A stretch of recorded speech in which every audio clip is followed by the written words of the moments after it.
आपको बताते चले गुज़िश्ता रोज़ सिटी स्कूल गुजरात कैंपस में मॉडल यूनाइटेड नेशन का 3 रोज़ा इवेंट शानदार अंदाज में मुनक्किद हुआ, जिसमें मुख्तलिफ कैंपसेस के तलबा ने भरपूर शिरकत की और आलमी मसाइल पर मुदल्लल बहस की। इवेंट में Pakistan national assembly, United nation general assembly समेत दीगर कमेटियाँ तश्कील दी गईं, जिनमें तलबा ने मुख्तलिफ ममालिक और इदारों की नुमाइंदगी करते हुए आलमी मसाइल पर तबादला ख्याल किया।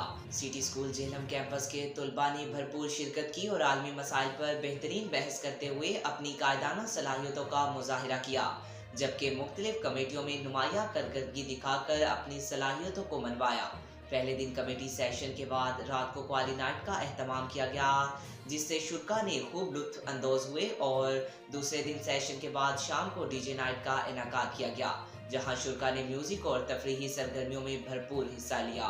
आखिरी रोज कमेटी सेशन के बाद क्लोजिंग सेरेमनी मुनक्किद हुई, जिसमें नुमाया कारकर्दगी दिखाने वाले तलबा में सर्टिफिकेट्स तकसीम किए गए। तकरीब के अख्ताम पर शुरा के लिए डिनर का भी एहतमाम किया गया। ये इवेंट तलबा के लिए आलमी मसाइल पर तबादला ख्याल करने और अपनी कायदाना सलाहियतों को उजागर करने का बेहतरीन मौका साबित हुआ।